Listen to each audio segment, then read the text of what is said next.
Hi, this is Ronald Johnson, your life coach, mentor coach, and what I do is I help people that are tired of who they are and where they are in life.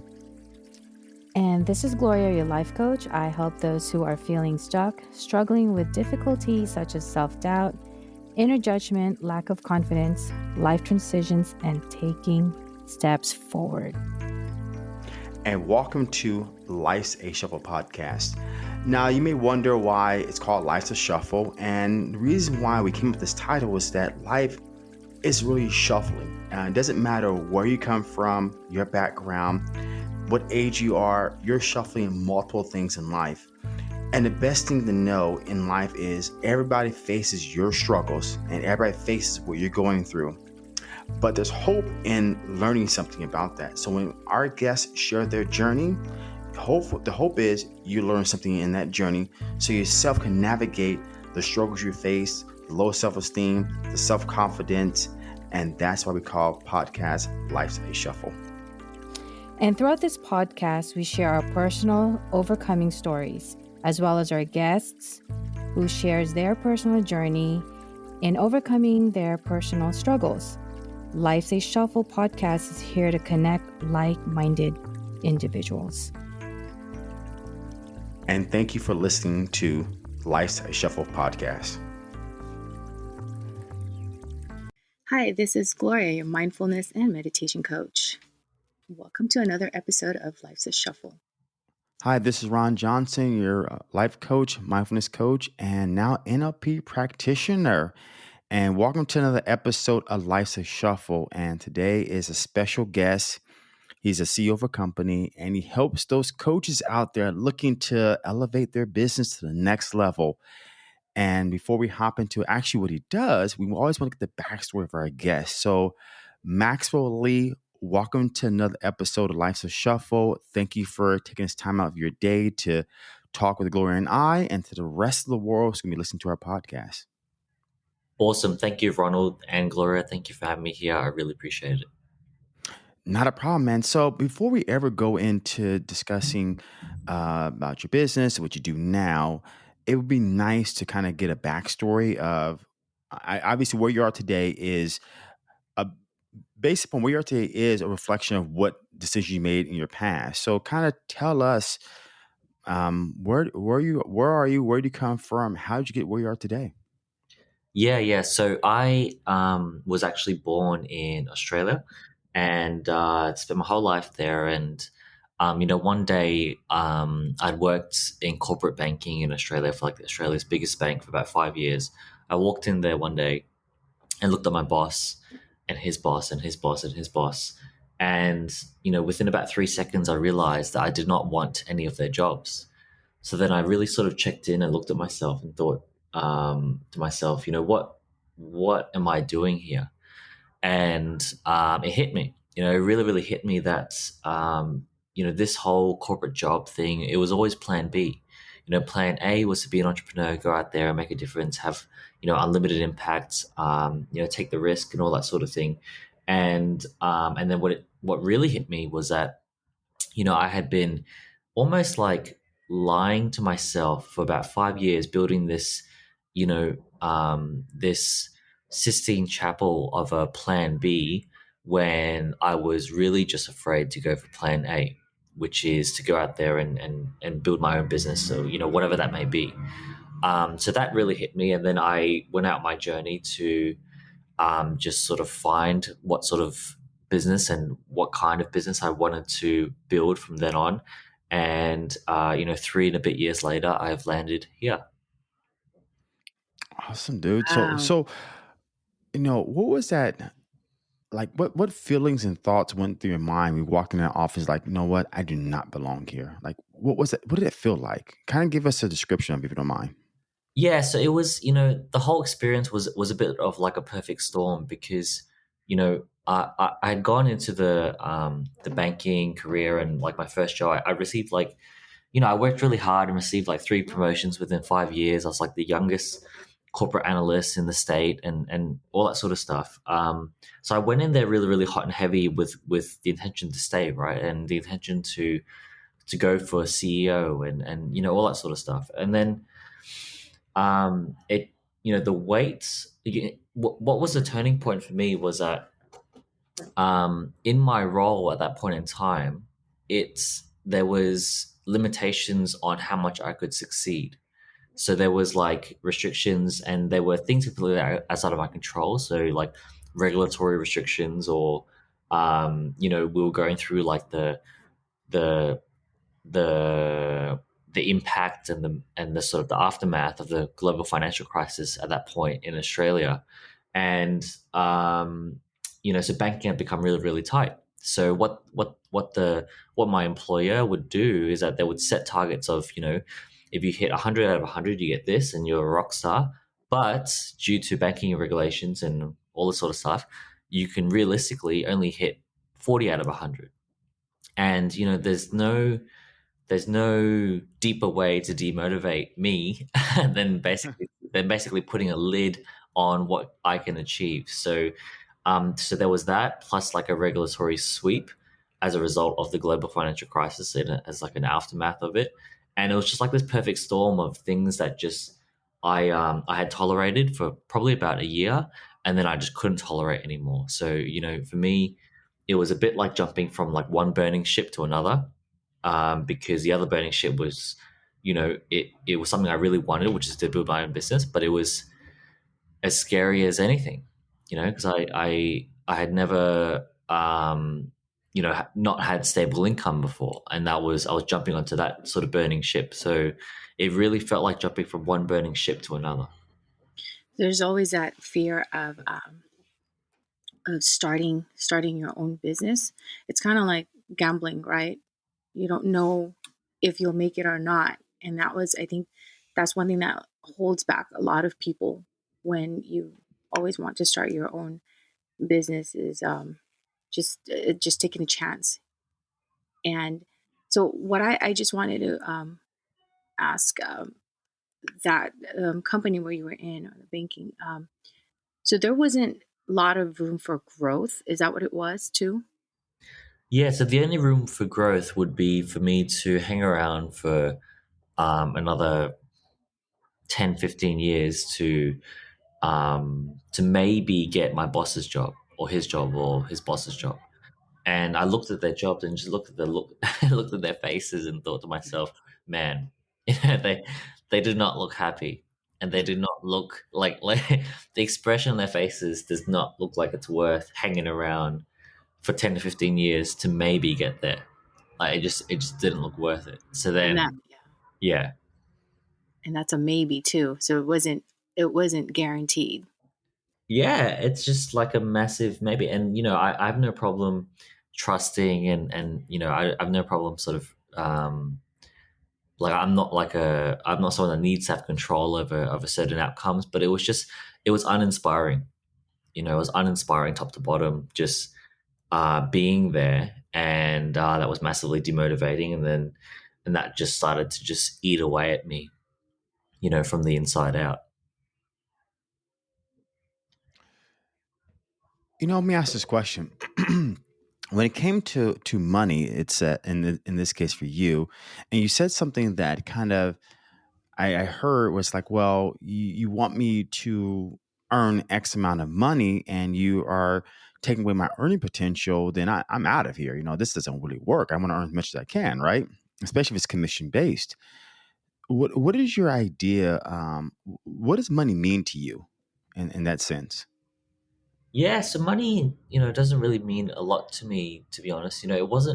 It's not so much about the money, like the money in work and in whatever. It's almost like the money in business. The way I look at it is that money is like petrol. It's like fuel. So it's petrol in the tank that allows you to go further. So you need enough petrol, otherwise your car's gonna stop and stall. 3, 4, 5, 6, 7, 8 months from now, and then the whole reason why you started the business, which is whatever freedom or impact or the people you want to help, they 1 year from now, then they're not going to know who you are. So right now, to me, money is petrol in the tank. Back then, money to me was a it was recognition as like a measuring stick for how much work I'd put in.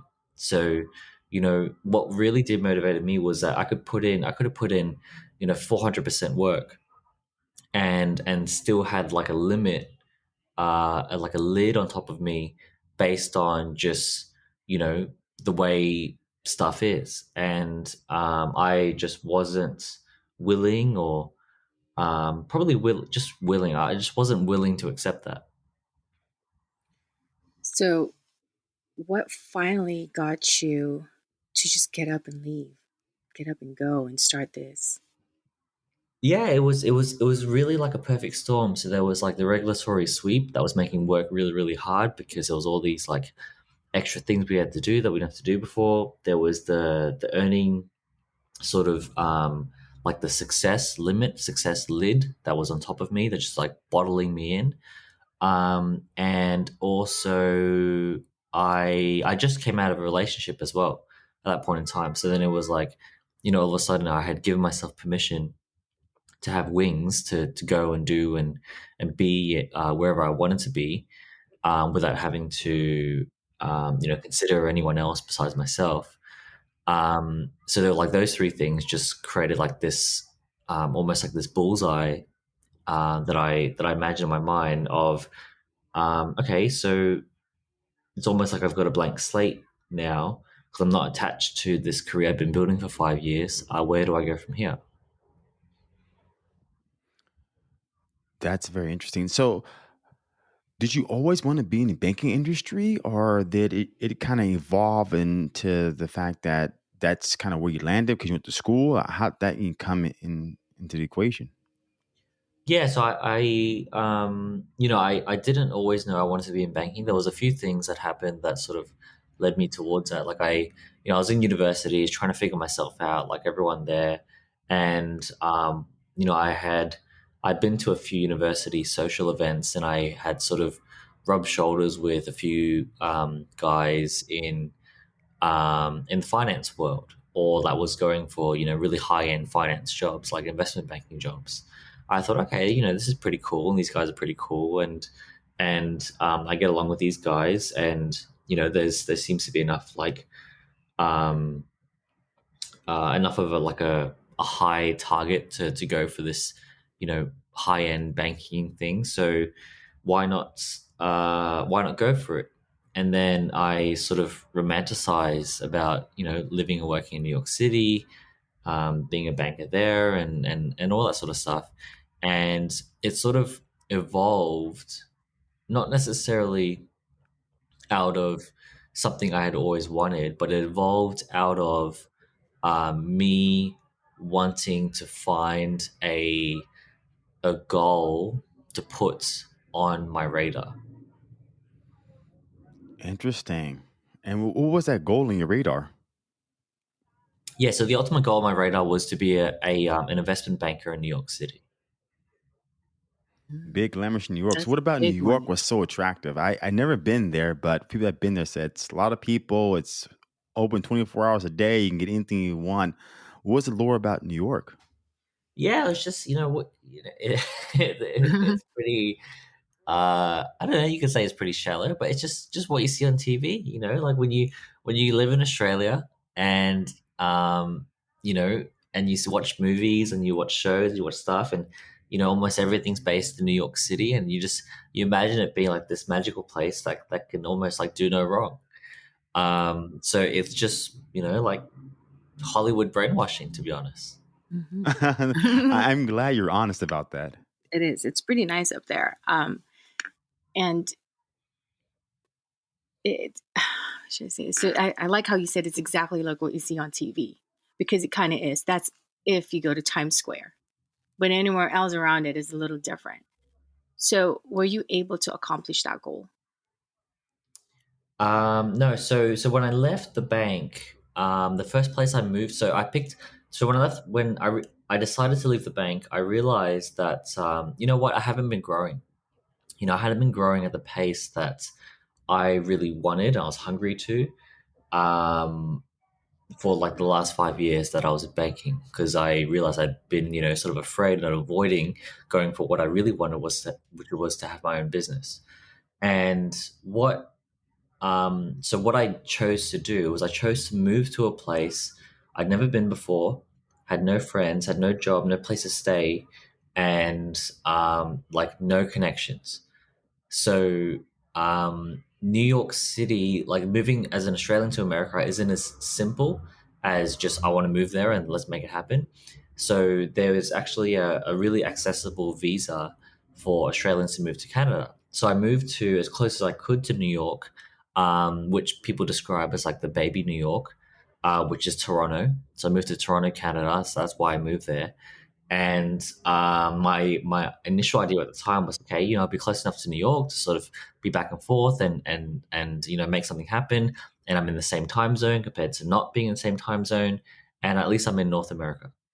So I went from Australia to New York, and that was the rationale at that point in time. I hear something. So being from Australia, so when I see Australia, you're born and raised there, correct? Just want to confirm that. Yeah, that's right.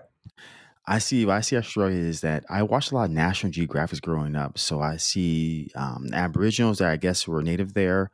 I see the pristine waters. I see the outback, they call it. I see obviously everything in Australia. They tell you it's going to kill you. It's going to be a small spider the size of a nickel, but it can kill you, right? Or a small little snake. And I see how beautiful it is. So why would you want to go from Australia to America? What was the lure there? Yeah, so it's probably not. It's probably not. I definitely probably don't represent the majority. I am a extrovert, so I love people. I love energy. I love people so much to the point where, during like Christmas or like Thanksgiving, Black Friday, Cyber Monday, I actually love walking out and going to shopping malls, shopping centers, and just being there, not even buying anything. Like I love being around people so much. I love just being around busy crowds because I love energy. And New York has that energy. New York's like the epicenter of the world for that sort of busy energy, which I really sort of feed off. So that's one element. Another element is that in Australia, Australia's always seen as like, yeah, Australia, and the bigger game is either London or New York. No matter which way you slice the pie, whether you're an entrepreneur or you're in banking or you're in, I don't know, insurance or like HR or events or whatever. Like Australia's a bit like the minor leagues, and then like even Sydney is like a minor league compared to New York or London in the UK, which is like the major leagues.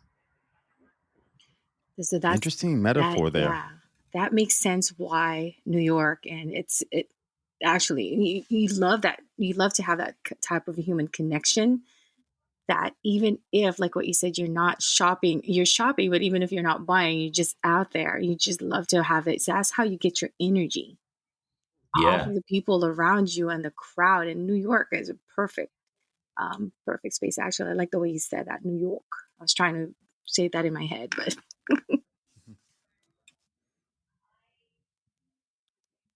and yeah. So now with that, and then you said you were in Canada and you lived in Canada for a year. So from Canada, what was life? What was life like for you? Yeah, so Canada was really cool.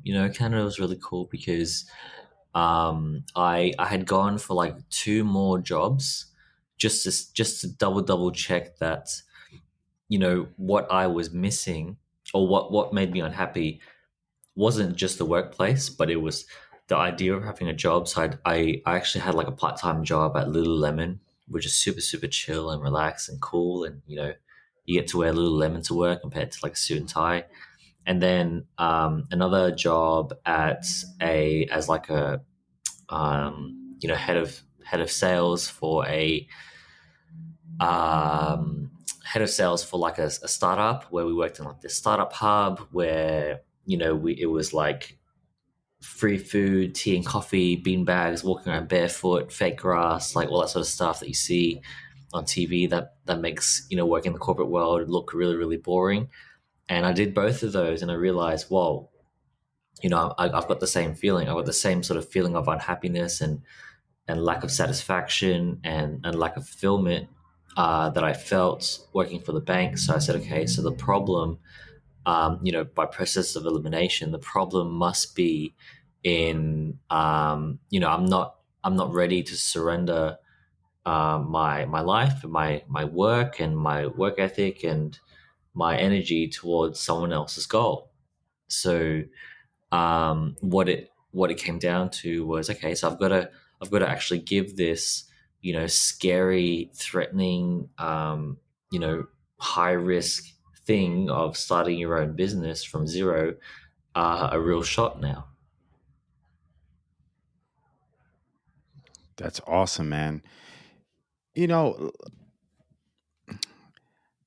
your story is very, very fundamental because, you've done a lot of different things. And then at some point, you found your passion, right? Or your purpose. And kind of, so now would you say that you found your passion or your purpose to life? Yeah, so I think, let me think. I I don't know if it exists, or maybe I'm just saying this because I haven't had that sensation, but I I yeah, so what I guess what I'm saying is I've never actually had the sensation that I've reached like this, holy hallelujah moment in my life where I'm like, this is what I should be doing, or this is what I can be doing. I live my life a little bit differently. I live my life not really looking for anything. I live my life just working on what makes me feel alive. And maybe you could call my work right now, which is what makes me feel most alive, as like my hallelujah like thing. But I wouldn't relate to it as that. I would just relate to it as, you know what, I'm doing what I'm doing. I'm having fun. I'm helping people. I'm making a difference in their lives. Making a difference in my life by helping them and everything I get out of helping them. And I get to, as a bonus and like a side effect of that is I get, if I commit at being really really good at what I'm doing, then I also get to have like an ideal lifestyle, or a lifestyle that I am really really happy with. So there is some benefit to doing what you're doing now, right? So you have, let's say, a vision of a lifestyle, and you want to attain that lifestyle, right? And you know, what if you had, like, close your eyes right now and you had the vision and lifestyle, and let's say, disregard your passion, your purpose. What would that lifestyle look like for you? Yeah, it would be exactly what I'm doing now. I like the first probably year and 18 months of being an entrepreneur was hard. You're figuring a lot of stuff out, you're constantly overcoming fears, and it's either all or nothing. And I was like sleeping on couches. I was like selling like belts and speakers and and things like that just to pay for rent, right? And then I was like eating food from, like I would go to the supermarket, the cheapest supermarket in Toronto that was around the corner from my house, and go and buy like minced beef. And then what? And I'd just go through and look at what was the cheapest minced beef per kilo, per kilogram, or per pound actually, and and just keep doing that and keep scrooging and buying like there was like three different types of eggs, and I picked the cheapest one, whatever the cheapest one was. And so I did that for like a year, a year and a half.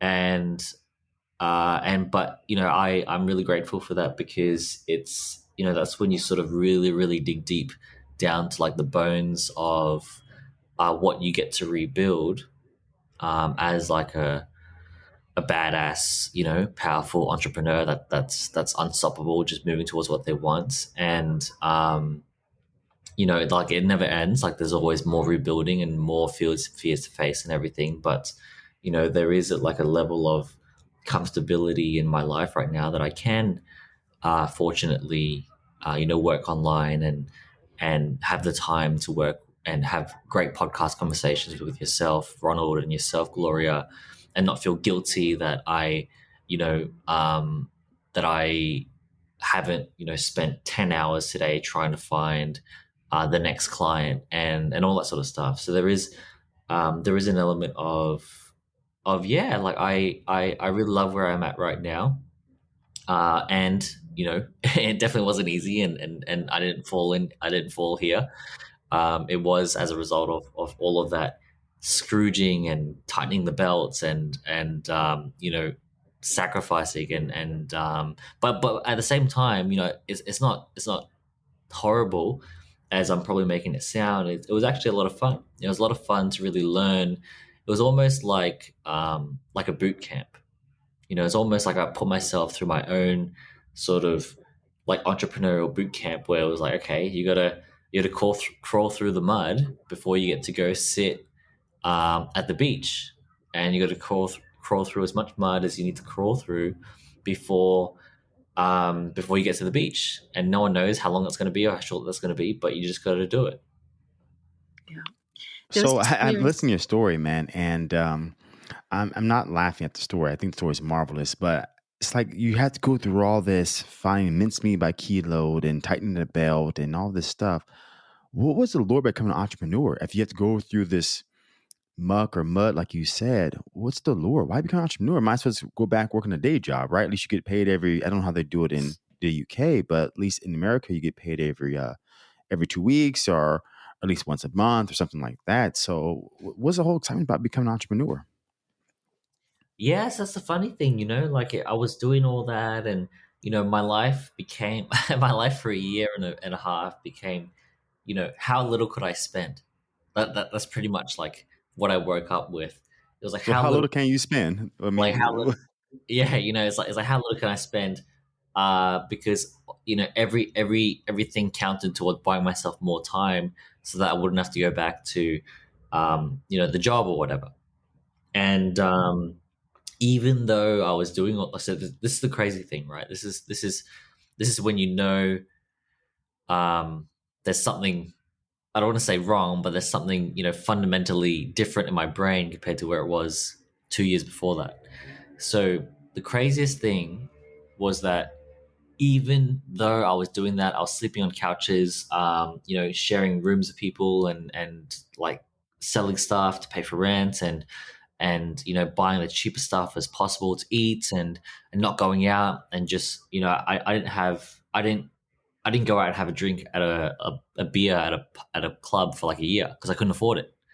And um I even though I was doing all that, I'd never felt more alive. whoa! Like I'm thinking about a beer. It's say in America, like $3 or $4, right? You can buy a cheap 6 pack of Coors for maybe $5. So being alive, but you can't buy a beer, man. What is it? What's up with that? Yeah, like it was I don't know, like I met, like either I grew up really quickly or I don't know, man. I really don't know, but like all of a sudden everything would just got really, I had a different perspective, and the perspective was that I would, you know I would rather like starve to death than go back than and work for someone else. Whoa! Wow. That's that's a story. So I was just thinking, listening to your experiences, that what you had to do within that year and a half. That that type of experience, it is an experience that I know you will never forget. None of us would, when we experience such a thing, because a lot of the things, sometimes success doesn't happen overnight. You'd have to go through that ups and downs, and you don't know if you're going to survive or not. And those type of experience also is what pushes you to be, it gives you courage and it makes you stronger. What motivated you to keep going and to thrive? Um, I uh how do I answer this question? At the time, and I've never really, I understand why you're asking the question. But now, and if I was talking to me, I probably want to, you know, ask the same question. But sitting in this chair right now, and I've heard other people answer this question the same way I'm about to answer right now, is you don't even think about that. You don't even think about stopping because you're just so in your lane. You're just so in your lane in terms of feeling alive, going for what you want as opposed to what you have chosen to tolerate. You're just so in your lane of um, like just working stuff out and and and having fun because you're working stuff out to build towards something that's important to you rather than working stuff out to build towards the bonus, in the job that you don't want anyway. You know what? That kind of resonated me on a higher level. So I mentioned this before I started my podcast. So I had a full time career, and the company's now out of business now. But I had a full time career for like 14 years, and growing up, the premise was you. The first premise was you get a government job because you want job security. That was the baby boomer age for my dad. But obviously, that philosophy is long gone. Most people don't even talk about that now. But anyways, so I had a 14-year career as supply chain manager. My main job was to negotiate the cost of a product, sell to our stores. So I managed a certain category monitors at Fry's Electronics. And, it was good the first couple of years. You learn, you're growing. And then you start realizing what's really happening. And what's really happening in that career that I had was it was a fear based philosophy that as long as you didn't make any waves or stir the pot, yeah, you have a job forever, as long as the company's in business. The minute you make waves or try to do something against the tide of the owners or people that have positions of power, then you're going to have difficulty because you see things need to be fixed, but why not fix them? It's like having the trash that needs to be taken out and it's getting full, you're not taking it out. You walk past every day, but it's not taken out. So before I quit my full time career in 2017, I spent almost 2 years struggling and agonizing the fact that what was happening is I would work my 9 to 5, let's say Monday through Friday. And then before I would go to work, I started a personal training business, training clients on the side, right? Not working for anybody, but being more of a contract worker, working out of a gym and just paying a fee like you would at a hair salon or nail salon. So I did that, and I was going to work pretty much from 6 to, let's say, 8:30. I'm working with clients. I've had clients. Then from 8:30 onwards, because the gym was only about 5 minutes away from the my office, I would take a beeline from the gym right down to 9 o'clock. After 5, I'm ripping and running to after work to get to that client. That's at 5:30, 6 o'clock to get changed because I go from a shirt and tie and a suit to now gym clothes, which are shorts or pants and a shirt. And you're right. When you're in that trench, and in that mode, you're not thinking about what motivates. You're not thinking about, oh, well, I'm going to do this to get there. I got to do something. And when I heard your story, it reminds me of when I saw. So what happens is my boss made a mistake at leaving out someone's contract for their salary on top of the desk, and this person had 7 years less seniority, let's say in an equally same position, and they're making 14% more than me base salary, not including bonus. And that just tripped me up. So I said to myself, I can waste energy going to my boss and telling him and complaining, or I can leave. And in that moment, I said something to myself. I just had to get the hell out of here. And whatever it took, I got out of there. And, I didn't think about what motivated me to wake up, how passionate I am about that. I had to get out of there. I didn't care about passion. I had to do whatever it takes to get out of there. And when I heard you answer that question, it made me think about my path. My path isn't where it was 4 or 5 years ago, let alone 6 months ago. But when you're in that, now I can talk about passion, I can talk about motivation, I can talk about purpose because I can clearly understand it. And I'm doing something that clearly is in line with my passion motivation. But when I had to quit that job, Maxwell, I'm telling you, you didn't care about the motivation. You wanted to get the hell out of there. Like you want to become a CEO, you didn't care about the motivation. You just want to do it.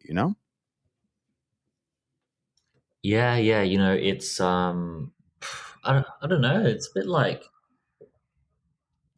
I think yeah, because I want to find a better answer to that question. It's like what motivates you, and I think it's almost as if that, when you are just so deep in your lane and so deep in your trenches, you almost don't need motivation. It's like if like motivation is like a coping mechanism to do something that you don't want to do. But if you want to do something, then you don't need to be motivated. Mm, that's it. Say one more time. I want to hear it one more time, please. Yeah. So what I've just, a quote that I've just created in 2021 That's what it sounds like. Just to say it again.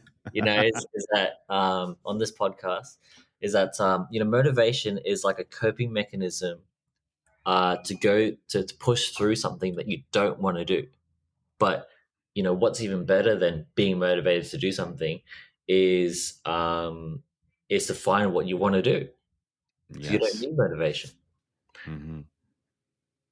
So motivation to the most stance is basically a band-aid on an open heart surgery. It's just coping, man. It's trying to cope just to get by. Just like people always say, well, I'm going through something tragedy right now or circumstances or setback. I'm gonna think positive. I'm just gonna all magically this think it and it's gonna equate to all these wonderful things. And it doesn't work that way. So I love the way you said that. So you went through all this stuff, that you've been through, and now you finally found something you enjoy doing. You're a CEO. Talk about your company and what you do. Yeah, thank you, Ronald. So yeah, just the bottom line, the motivation thing. Something that just came to me is that it's a bit like when you wake up early in the morning. 6 a.m. your alarm goes off, and you're like, I've got my gym session, right? I've got my Pilates or whatever session booked in at 6:30. I need to get there. And motivation is almost like the can of Red Bull that you drink just to see if you could give you enough juice to walk you through that door. But Hmm. you really wanted to do the Pilates, and it was, the Pilates was you being in your lane, just straight deep in the trenches of what you actually wanted to do, then, you don't need motivation. No, like once you're in line with your passion, you don't need motivation anymore. It just comes, right? Not like hitting alarm clock at 6 a.m. Oh man, I gotta go Pilates class. Oh, okay, I'll get up. Let me give me that Red Bull or a cup of coffee and make it going. You wake up with determination to keep going. You don't No, need and caffeine or you don't need a Red Bull. You just wake up, you're ready to go, right? Yeah, yeah, yeah, yeah. Yeah, that's awesome, man. So tell me about your company, what you do and how do you help people? Yeah, thank you, mates. I really appreciate the opportunity. So our company is called High Performing Coach, and our mission statement, which we've just finalized in the last few weeks, I'm really really proud to share it. I'm sharing it with new energy. Is Please. our mission is to serve the evolution of the human race by empowering coaches to transform the world. Oh, wow, that I sounds very love that. powerful. That's your why story, it's your mission statement. That's Yeah. amazing. Because once you find that mission statement, man, everything works for you marvelously. And so do you know how many, since you're owning a coaching business and helping coaches, how many coaches are there around the world? Approximately, it doesn't have to be exact. You know what? I have no idea. Like I have no idea. I'm not an analytical guy, and I'm not a guy that would go into like a job, a business market, and then research it and see how statistically possible it is for me to succeed. I'm a you know what? Let's just take the boat out fishing and see if there's any fish out there type of Oh, guy. I like that. Okay, that works for you, right? Yeah. Okay, all right. So forget the statistics. So, how do you help coaches? Like, what's kind of a small process you do? Let's say I'm a coach and I want to, I'm just like you were starting your business. I'm starting it as a coaching practice. I have no idea how to find clients. I have no idea how to market myself. I don't have a LinkedIn. I don't have a website. How do you help these people? Because that's what the idea is: help people that are just getting started from ground zero. Yeah, so one of our like, I don't want to say tagline, but one of our like, um, you know captions that we use to help articulate what we do is, we help coaches build a high fee online coaching business without websites or business cards. And the reason why we specifically choose that language without websites or business cards is because, what we're about is showing coaches what it really takes to build a coaching business. Mm-hmm. And, we show coaches how to let their coaching speak for themselves. So they're not out there like convincing or cajoling or like trying to, um, you know, trying to work out a equitable price per hour and trying to put out their accreditations, certifications out there as badges of confidence as to why someone should work with them. Like we help coaches show up and deliver so much transformative value within their first session to the point where their potential clients are in tears. They're in tears, moved, touched, and inspired as to how they could get more of what that coach has just helped them to unlock. Awesome. So it's no like gimmicky sales kind of concept here. No business cards, no websites. It's more or less, is it in line with what they're good at, or in lining what their mission statement is? Or if you have no business cards, no websites, no gimmicks here, what really is the meat of this value here? Yeah, so it's there's two parts of it, right? So the first part of it is a really, really non-sexy part that we say to our clients right at the front of all of our messaging, marketing, communication. And that's, if you want to be a coach that helps people improve their lives, you can only take your clients as far and wide and deep as you've been yourself. So we really hold our clients responsible for, if there's any limits that you're avoiding or anything that you're resisting in your life, in your personal life, then that's going to be a limit that you have on your clients, because, it's a bit like it's a bit like a personal trainer trying to help someone to get to like 4% body fat, and they themselves have never been below, 14% body fat. Right? So they just don't have the access to really, really share authentically about what it really takes to break through that's barrier, whether it's physical or mental, to get to that 4% body fat. So that's one part. So one part is we say to our clients, you've got to be willing to do everything you're asking your clients to do and then some. So we say to our clients, if you're a coach who has a problem in their business or their life that you aren't solving, or you're stuck with, or you're tolerating that being stuck with, that if you don't have the business that you want and you're tolerating being stuck with it, and you're a coach that's asking people to not tolerate what they're stuck with so that they can work with you, you're a bit like the personal trainer that says, hey, you should take your health seriously, and the personal trainer is out of shape. I Oh, will that laugh at that makes personal sense. trainer. I'll be honest. Yeah. It reminds me of two things I learned after taking NLP. I don't know if you're familiar with NLP, but it stands for Neuro Linguistic Programming. And part of this, outside what it is about, but they said two things that are very important. The first thing is congruent. Just like give example, a personal trainer who's 20 pounds overweight and tries to tell someone else to 20 pound. He's incongruent with which incongruent means harmony with what he's trying to say. So I'm trying to say lose 20 pounds, but you don't do it. How do you expect me to do it? You're not incongruent. No difference in a coach that doesn't have a coach, or doesn't believe in their practice, or doesn't constantly continue to keep learning. Then how you can tell your client to do all the work if you don't do some work too as well, right? You're not congruent. But there's a thing that taking this course that I'll never forget is called CANI, and it's spelled like this: CANEI. C, not Steve. C stands for constant. A stands for and N stands for never ending, and I stands for improver. So constant and never ending improvement.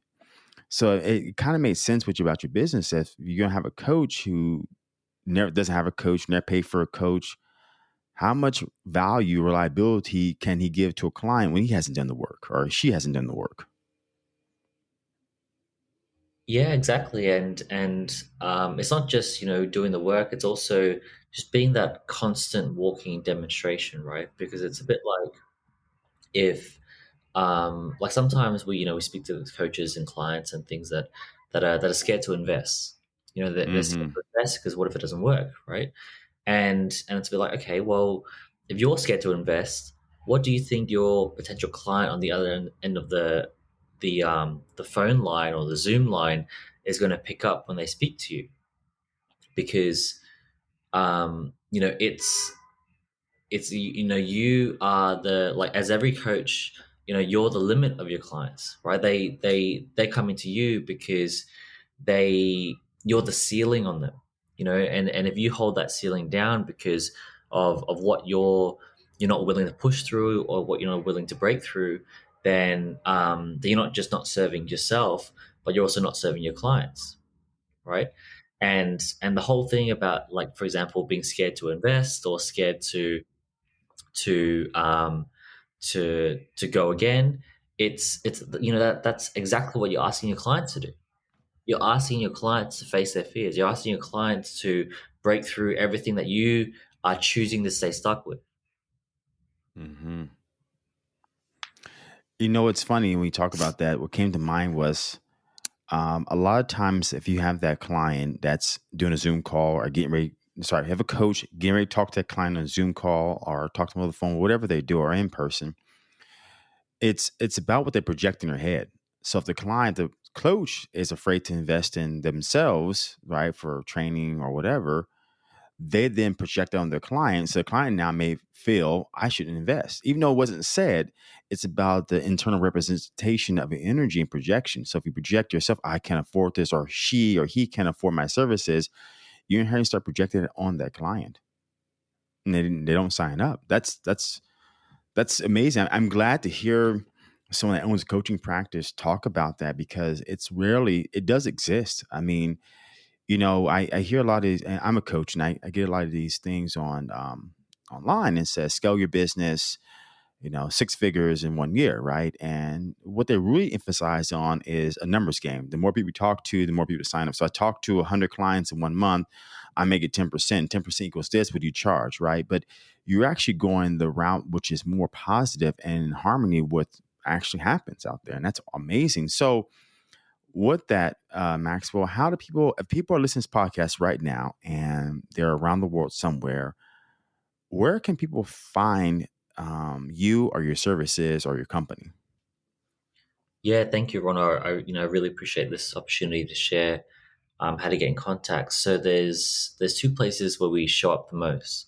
The first place is on LinkedIn. So if you search my name, I'm the only Maxwell Nee, which is N for November, E for Echo, E for Echo. The only Maxwell Nee on LinkedIn, as far as I can see.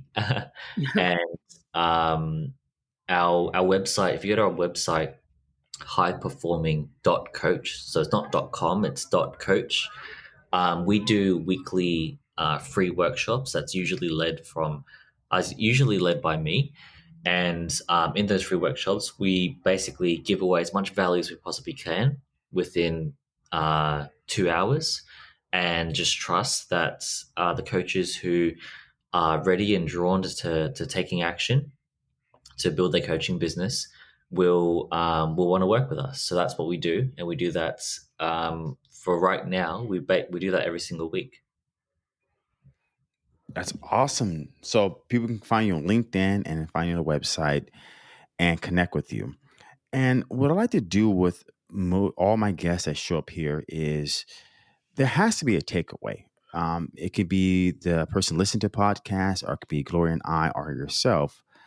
What is one thing, asking your unconscious mind, not conscious mind, two sentences that you would say, which is very important for someone to listen to this podcast? Yeah, there's something I've just sort of recently dropped into a lot lately with our clients, and it's um, a commitment. Any type of commitment, whether it's financial, whether it's spiritual, or just commitment to yourself, commitment to your partner, or commitment to your business or your clients or whatever. any commitment is not there to scare you, which a lot of people can get mixed up with, but a commitment that's there towards something that you want is there to empower you. Mm. Making a commitment is there to support you, not hurt you, to empower you. Yeah, commitment's not there to put pressure on you. A commitment is there to pull you up and higher into a a a more powerful version of yourself that's going to make that, make everything that you want a reality. Oh man, that's amazing. Now, I didn't ask this question earlier, but are are you currently working with a coach, or have you worked with coaches in the past? Yeah, I love coaching. I almost always have at least two coaches. So I've got two right now, and I'm speaking to a third. Um, and yeah, I always have at least two. Awesome. You know what? Because you said something that I hired a new coach. I always believe in having coaches, so I'm always going to have one, or maybe two. Who knows? But as I started getting more into the spiritual side of coaching and really metaphysics and manifesting what I want, as I work with a current coach, she talks about, because it's a female, she talks about how being in harmony with what you want, manifesting what you want, and what you just said right now is commitments are there to help you. So everything around you is actually there to support you. But at the same time, what are you projecting outward? And that's why I asked the question, you must work for the coach, because it sounds similar to what I've experienced. So I want to say, Maxwell, it's been a pleasure hearing your journey here and watching you evolve, and watching your journey, or at least visually. I'm not watching it, but I'm hearing about it. And it's so, so empowering. The fact that you're able to do it and anybody can do it. It's this, they have to have a confirmed, definite belief they can. They have to see it in order to get there. They can't, sorry, you have to believe it, means you have to see it already in your mind before it actually happens in order to get there. If you just expect it to show up without first believing it, it will never show up. So, again, Maxwell, it's my pleasure and glorious pleasure. She had to go offline. She having some mic issues, so I do say I apologize about that. But it was my pleasure hearing your journey, your story, and I look forward to posting it and seeing more. I just sent you a request on LinkedIn so we still can keep in contact. And obviously, once I post this podcast, I will let our audiences know by posting out there and let you know as well too. Thank you, brother. I appreciate it, and speak soon.